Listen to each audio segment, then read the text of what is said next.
Hello, my name's Carrie Brown. I'm a professor here in the Department of Occupational Therapy in the Faculty of Rehabilitation Medicine. And I'd like to talk to you for a while about the evidence base for non-pharmacological interventions for sleep deficits in persons with pain. So first we're going to take a little look at the relationship between sleep and pain, because you have to understand some of the basic neurophysiology before you can appreciate what a complex problem this is, but how many options we have for remediating and reducing the amount of sleep issues that people with pain experience. And also I want to talk about the bidirectional relationship, and that'll become clearer as we move on. Then I'm going to talk about some non-pharmacological interventions, and then we're going to look at some other sleep resources at the end of the presentation. So away we go. So let's take a look at this slide. We have very clear evidence now that there is a relationship between pain perception and sleep deficiency. We also have very clear evidence about the impact of sleep deficiency in the general population, so of course that would relate to people with pain. On the physiological side, healing is affected, so wound healing, digestion is affected, hormonal activity, and I'm going to talk a lot more about why that's so important. People will have problems with central nervous system functions and sensory processing. On the psychological and the affective domain, people's perception of well-being is affected, their ability to concentrate and problem solve and remember things, all of those things are affected with sleep deprivation. People have difficulty with controlling impulsive behaviors, so they do more risk-taking, they don't problem solve as well, there's more likelihood of aggressive responses. People demonstrate a degree of paranoia, and it heightens the risk for clinical depression and anxiety and other types of psychological problems. And also there's a relationship between sleep deficiency and substance misuse. So let's take a look at some of these things in a little more detail. The important thing to remember is that pain and sleep have what's called a bidirectional relationship. We've typically thought about sleep as something that, well, once the pain is resolved, the sleep will improve. But now we're finding evidence that tells us chronic sleep deprivation actually is a risk factor for developing pain. So we have this bidirectional relationship. You may be at greater risk of developing pain, and then the pain will interfere with sleep, and then the poorer your sleep quality, the more likelihood you are to have problems with pain, and on and on and on. So we get this cyclical approach. But the positive part of that, if you want to call it positive, is that we can intervene in the sleep. Sometimes there's not much we can do about pain, but there is always something we can do about a person's sleep. And so the logic would follow then, if we can help to improve their sleep, we can help them to manage their pain. So what are some typical sleep disorders that we see? So sleep apnea, there's a high rate of undiagnosed sleep apnea out there. Parasomnias, this is not so common. These are things like sleepwalking, sleep talking, restless leg syndromes, those sorts of things. Hypersomnia, excessive sleeping, again, not as prevalent. Insomnia is actually the most common problem. And this little line on the slide, often unhappy people, I mean, that's how they tend to be characterized. People who have insomnia just present as flat and unhappy and you know, not having good quality of life. Insomnia is related to insufficient, disturbed, or non-restorative sleep. And then finally, there's the category of circadian disruptions. So those people, it's like jet lag, right? Or people who are shift workers. That's where you see this more commonly. But what we're primarily concerned with here, I think there are two areas: the undiagnosed sleep apnea and insomnia. Now this slide is a little bit dated because it still has 5 stages of sleep, and the sleep organizations have now collapsed this stages 4 and 5 into one, so we really only have 4. But I like this slide because it shows you so clearly what is going on over the course of a sleep cycle. So it's kind of complicated. We'll just pick it apart a little bit here.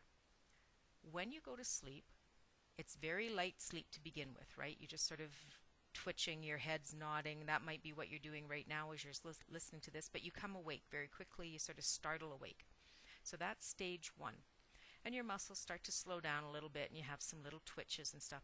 And then in stage 2, that's where we start to see that breathing slows down, the heart rate slows down, your body temperature, your core temperature drops a little bit. So that's stage 2. And if you look at the little clocks beside the percentages, it shows you about how much time we spend in each of those stages. So stage 1, we spend about 5% of the whole sleep period in that. Stage 2, about 45 to 55% of our time is actually spent in stage 2. It's not a really deep sleep, but it's a slowed down. Then stages 3 and 4, that's where you get into very deep sleep. We start to have slow delta waves, we have very little movement, our breathing is very slow. And then stage 5, or what is now called stage 4, is when we have rapid eye movement, right? We've all heard about REM sleep, and that's where we have very different activity that's going on. Our brain waves speed up. This is where we have a lot of dreaming that occurs. Muscles are still relaxed. It's very difficult to move when somebody's in REM sleep. Heart rate increases, breathing increases because your brain is very active. Okay, so that takes about 90 minutes to go through all of those stages, and that's a typical sleep cycle. Over the course of the night, we will go through 4 or 5 sleep cycles. That just makes sense, right? You don't sleep just for 90 minutes. But that means about every 90 minutes you start to be a little bit awake. Let's just move on to the next slide here to show you that. Okay, so this depicts over an 8-hour period the amount of time typically a person might spend in each of these stages. So to begin with, you have a lot of light sleep, very little REM, and then when you look it's not until you get to about hours 5, 6, 7, 8 where you start to have much REM sleep. Now this is significant because it's when you're in REM that you're doing a lot of thought processing, memory consolidation. So it's a cognitive, emotional time in your sleep. Stages 3 and 4, the deep sleep, those are more about physiological healing. So what we see is that people can actually, if you only get about 5 hours sleep, you might physically be able to keep going, but cognitively and emotionally, you haven't had enough REM, and so you're always going to feel not at your best. You're going to feel sort of grumpy and tired and not be able to think as clearly. So it's important. So when people tell you that they've trained themselves to only sleep for 5 hours, well, they might only sleep for 5 hours, but they're not getting everything that they need. So it's not to their advantage to only sleep for 4 or 5 hours. That's a myth that we have. And I'm going to give you some resources that you can look at to understand those myths better. But just so you understand, we go through these cycles over the course of the night, but each of the cycles has a little bit different amount of the different stages, right? And so we need this stage 5. We need 5, 6, 7, 8 hours of sleep so we get sufficient REM.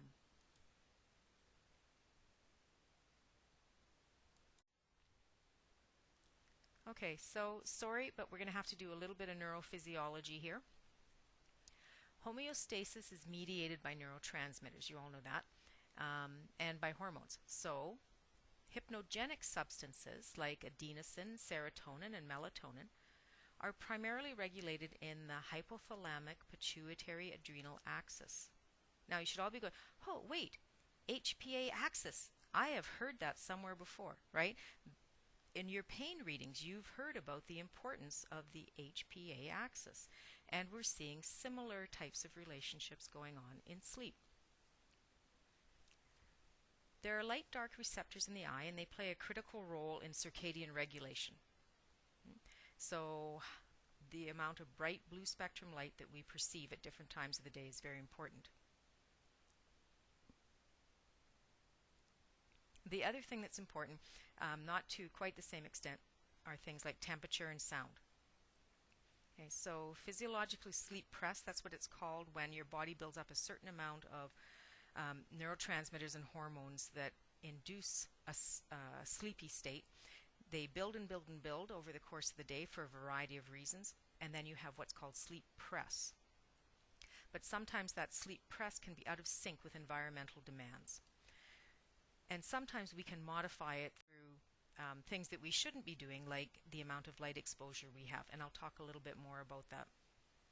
We don't fully understand the mechanism yet, but the prevalent theory is that chronic overstimulation of stress response systems, going back to that hypothalamic pituitary adrenal axis again, that chronic overstimulation is a risk factor for sleep dysregulation. And certainly we've already heard about that with pain modulation. So the relationship between sleep and pain is quite complex, and if you want to read more of the details, because I'm just skimming through this very quickly here, I would look at Tang's article and the reviews of pain. That's a good starting point, and then there's been other work since that time too, but that's a good starting point to introduce the basic concepts. So this disruption of sleep continuity may be a mechanism for decreased pain tolerance and increased perception of pain. That's what Tang introduced to us in 2008. So what's the actual prevalence of problems with sleep and pain?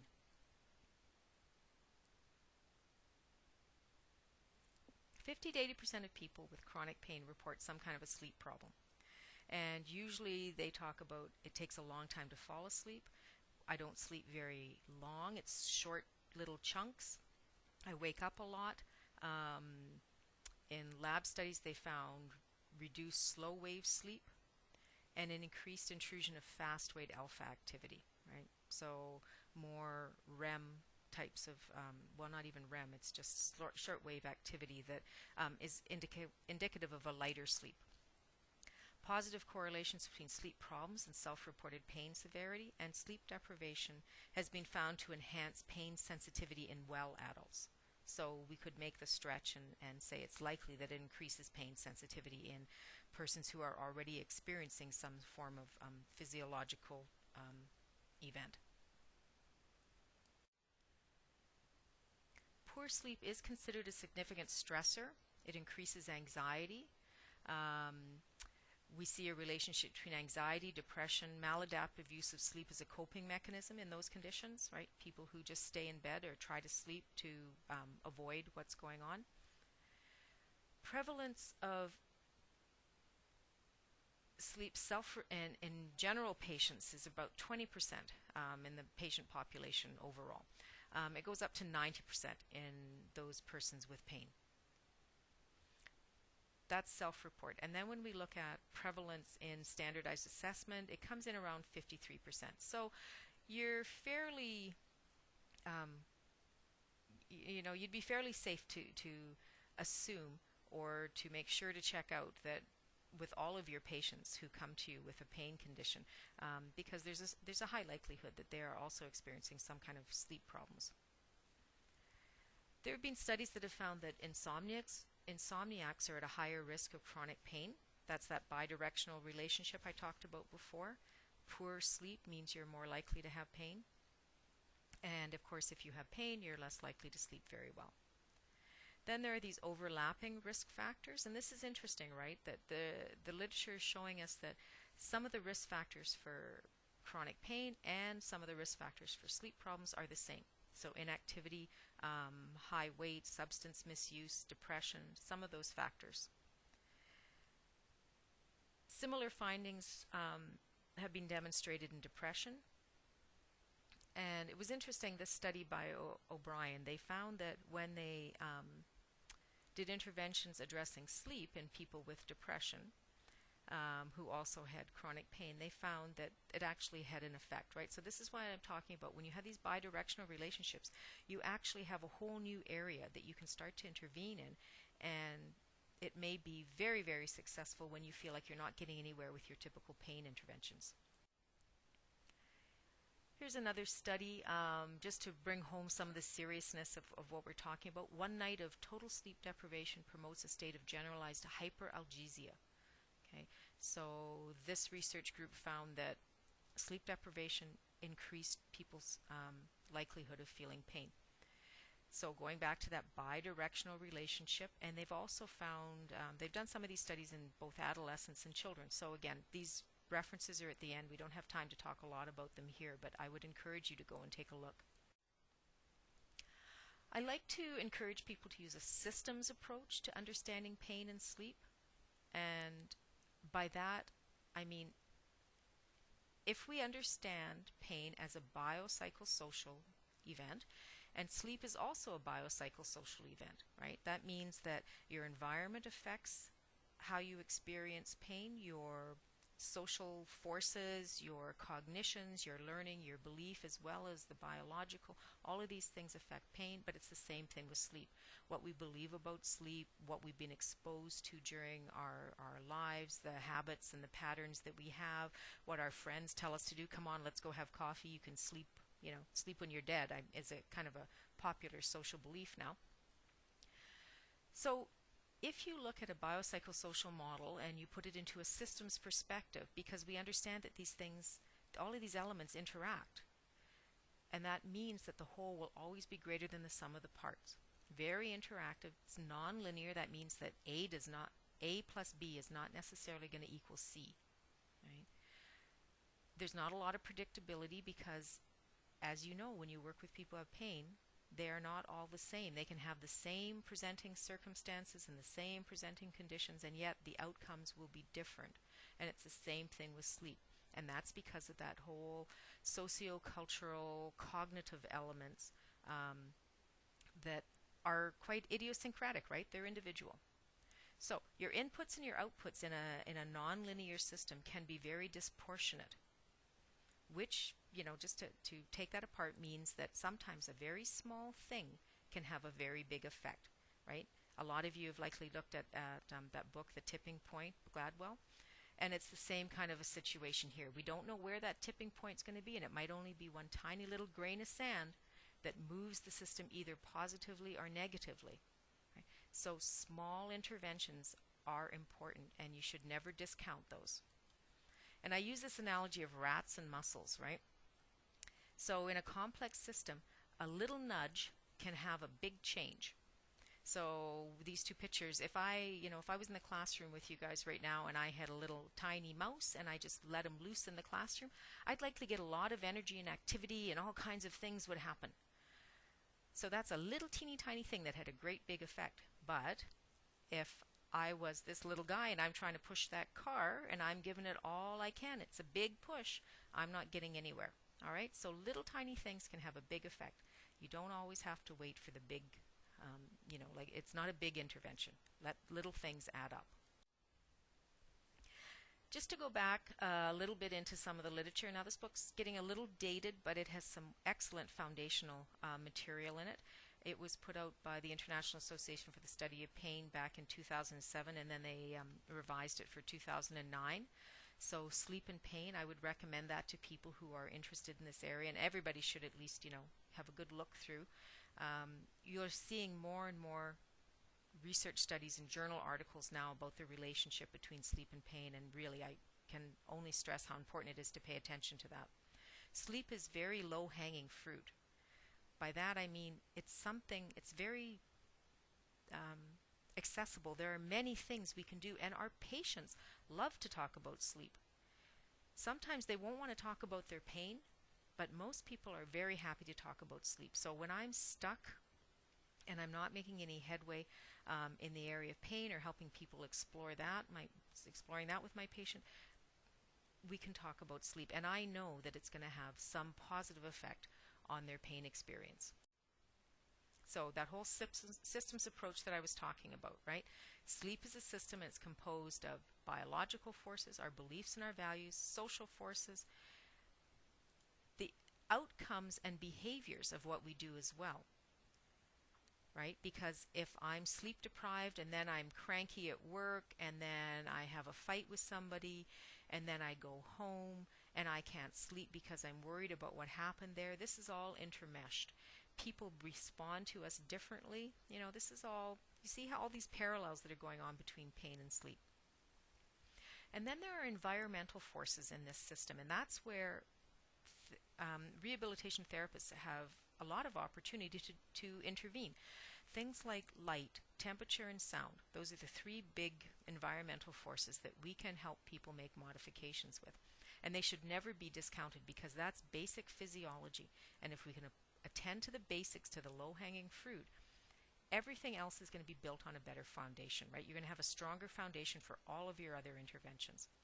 Why would we want people to enter into therapy while they're sleep deprived? It's not going to be as effective as if they're well rested.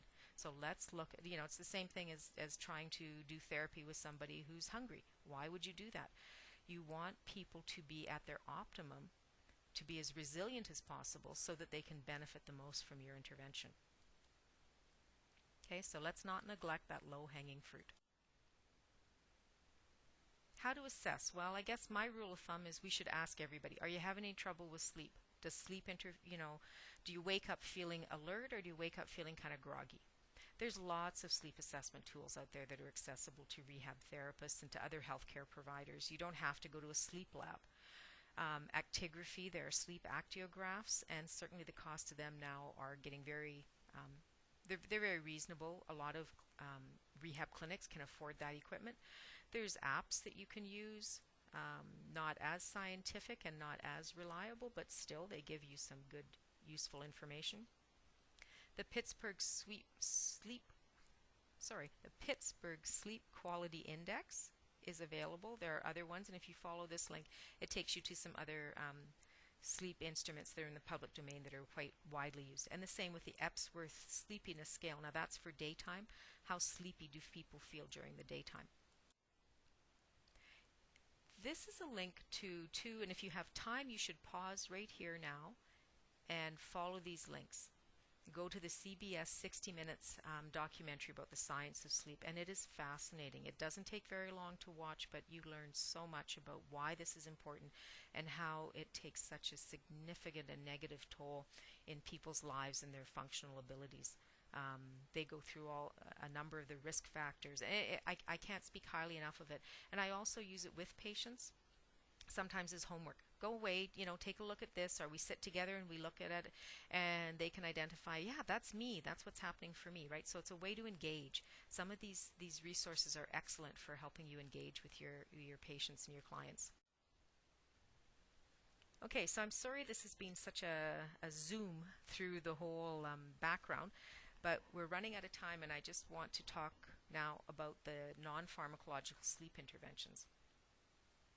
Remember, we need to engage people, and that's why I was talking about that video clip before, to help them understand the importance of sleep and why you are focusing on that as part of your therapy. Why do we start with the environment? Well, it's foundational for every other intervention. It's a pretty low ask. People with pain can be quite overwhelmed. There's a million things going on for them, but asking them to make sure that their blinds are fully closed at night so it's dark, it's not a big ask, right? But these are small little things that can all add up. It's under the patient's control, a lot of aspects of sleep. We're not talking about pharmacological interventions. Most non-pharmacologicals are quite easily understood. Once you explain the background, right, you have to give people some background information. You don't just tell them what to do. You have to empower them so they understand why they're doing it. And it's non-drug based, and that's highly acceptable to patients. They much prefer that. Pharmacological interventions for sleep, there's nothing wrong with them per se on the short term, but there are side effects and there are drug interactions. And so, of course, whenever we can use interventions that are non-pharmacological, that's where we want to go. And that's what the guidelines tell us about this. There have been studies that have looked at the comparisons between CBT and other types of non-pharmacologicals and drug studies, but we don't have time to go into these here. But this is what the guidelines are telling us. We should always be attempting to use the non-pharmacologicals and keep the drugs for short term. Okay, so what's going on? I'm going to go back to just a little wee bit of that neurophys, right? Because light, I told you earlier, is very important to how we regulate sleep. And the blue end of the spectrum is what suppresses melatonin. Melatonin is what you need to keep you awake. Oh, sorry. I should go back and do that slide again, but I'm just going to forge on. Melatonin is what helps you go to sleep. So if we expose ourselves to blue light and melatonin is suppressed, we're not going to be able to go to sleep. So take a look at this study here that was done by Wood and his colleagues. They looked at what happened when you expose people to the blue spectrum light emitted from an electronic tablet before bed.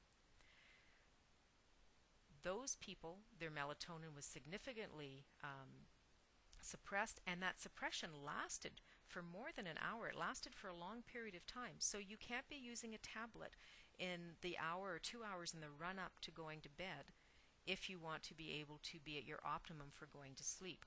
Now I'm going to show you some sort of workarounds with this, because people say, well, that's just not practical. I have to be on the computer, or I have to use my tablet. And I know that's the reality for many people's lives. So there are some other pragmatic interventions we can do to at least filter out some of the blue spectrum light. Things like using blue light filtering goggles, those sorts of things. And I'll show you some pictures of those in a minute. And I included this little slide on the side that talks about the different amounts of lux. That's what we measure light in, right, in lux. And look at the variation between the different types of tablets and computing devices in terms of lux. You know, Dell's 61%. The MacBook Pro's right up there. It's at the very top. These are the things you want to actually avoid once you get around, you know, well, anyway, I'm not going to go into all the basics of this, but you want to, you know, again, it's kind of pragmatic, right? Pick a tablet that is low light emitting as opposed to the higher ones with the blue spectrum. Okay, temperature is another area that we can look at in terms of intervening. Core body temperature needs to drop to initiate sleep. So that's why when you first go to bed, you've got the covers up, you're feeling warm and cozy, and then about 15-20 minutes later you go, oh, I got to throw some of these covers off, I'm too hot. Your body automatically lowers its core temperature when you fall asleep. So you can fool your body into thinking it's time to go to sleep by elevating your core temperature and then allowing your body to cool off, and as it drops, your mind will interpret that as, oh, it's time to go to sleep. So that's why things like taking a hot shower or a hot bath or using a sauna before bed actually help to induce sleep. Okay? Heat exposure during the night, however, leads to sleep disruption. If your core temperature gets warmed up when you're trying to sleep, you are not going to sleep very well. And we all know what that's like during a heat wave, right? So we need ways to modify the bedroom, either using timers or very light clothing that you can throw on and off, or different things depending on the individual. But helping people realize they're better off sleeping in a cool environment as opposed to a very warm bedroom. Sound, that's the next area that we can certainly have some effect in. How do you block out sounds? How do you stop those sharp intermittent sounds? And if you look at this table, we see that, you know, you start to get physiological arousal after about 35-40 decibels, right? So we're trying to make sure the bedroom is as quiet as possible, or at least has a very consistent noise. So things like fans that run without any break, just those are much better for you than a bedroom environment where it's quiet, then there's a spike in sound, and then it's quiet, because that alerts the body and you will wake up. Right? So we're aiming for something that's very consistent or very quiet. Things like, so using earplugs, using fans, all of those things help. You can become aroused without actually waking up, but then what happens is it'll move you out of those deep stages of sleep that you need back into stage 2. And so that's very light sleep. You're not getting any REM there, so it's not helping with your memory or with your emotions, and you're not getting deep sleep when you're in 2, so it's not helping with physiological hearing. So we want to, you know, like look at how can we modify the environment so that we're keeping things down to as close to 30 decibels or less as possible. So some people say, oh, well, I have to have the TV on to go to sleep. Well, there's two things going on there, right? You've got light exposure, bright blue spectrum light exposure, and you've got sound. So put your thinking caps on for a minute, pause here, put your thinking caps on, and how would you solve that problem? what would you suggest to the person? When you're ready to talk about this again, click and we'll start up the narrative. Okay, so in the last little puzzle that I posed you there, did you suggest maybe using a timer? Okay, it's ridiculous to tell a person not to use the TV because that's part of their life. You know, we have to be practical about these asks, right? Start with something simple. So a lot of times you just put it on a timer so it goes off. It's not optimum, but it's better than nothing. So, okay, we're getting close to the end here. What do we need to do? Well, first we need to build the evidence base for these non-pharmacologicals. What can, so we have better guidance. We need to think of sleep as a system. And I have these two little, cartoons here for you. It's like eating an elephant one bite at a time. Those little tiny things, they all add up, right? So focus on the low-hanging fruit. We need to educate and we need to engage, and not just our patients, but also our coworkers and stakeholders, because they don't all get it. It's very encouraging to see the amount, that the amount of attention the issue of sleep deprivation is now getting, but it's still not firmly entrenched, and there is still a very prevalent belief that, oh, I'll do that later, or I'll catch up, or who cares, it's no big deal. But sleep is a big deal. You can look at different websites to help people understand more. There's an excellent website from the BBC, the British Broadcasting Corporation, called Sleep Science. I would go there, and there's all kinds of fun interactive tests and video clips and things like that that really help depending on your patient population. There's all kinds of apps you can download now, so you can actually record the light intensity in a room. How much lux is actually in this room? How many decibels are in this room while the person's trying to sleep? There's the Sleep Cycle app. We need to be realistic and pragmatic, right? Eat that elephant one bite at a time. We need to turn out the lights, right? Remember, 30 degrees of lux or more suppress melatonin. We need melatonin. And I don't mean the stuff that you take over the counter. Remember, that melatonin is non-regulated in Canada. There have been no long-term studies, and whenever possible we should be avoiding ongoing medication of any sort. Remember, melatonin's a hormone, right? It's not like eating a Smartie. There can be implications that we just don't know about yet. There's also a wonderful software program called F-Lux, and what it does, it's free. You download it into your computer. They don't have it yet for tablets, but into your computer, and you set the time zone that you're in, and then at a certain time it will automatically come on and start to filter out some of the light from your monitor. So it's not perfect to decrease blue spectrum light, but it helps, right? It's one of those little tiny bites that will all add up and help. You can use timers on electronics, blocking out noise with fans. We talked about that. Fans and room programmable thermostats in the room. Now here in the bottom of the screen I have a picture of a pair of low blue light goggles, and these filter out blue spectrum light, and I wear these every night 2 hours before I go to bed, and it makes a huge difference. I can see perfectly well to use the computer or to read books or to watch TV, anything like that. The acuity is fine, and I can even wear these over top of my regular glasses, but they make all the difference in terms of melatonin suppression, right? So I'm filtering out the blue spectrum light, so I'm not interfering with my body's production of melatonin. So then when it's time for bed, I'm ready, even though I have used my computer up to 15 minutes before I went to bed. Again, not perfect, but better than nothing. So here's this huge long list of references, and I'll leave those to you to pause the screen and to look through. There are certainly others now. This is just a sample, and it's very encouraging to see all the attention that the relationship between sleep and pain is now receiving.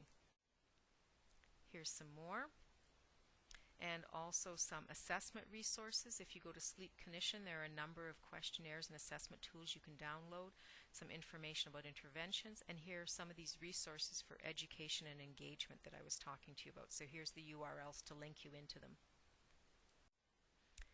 And thank you very much for your time.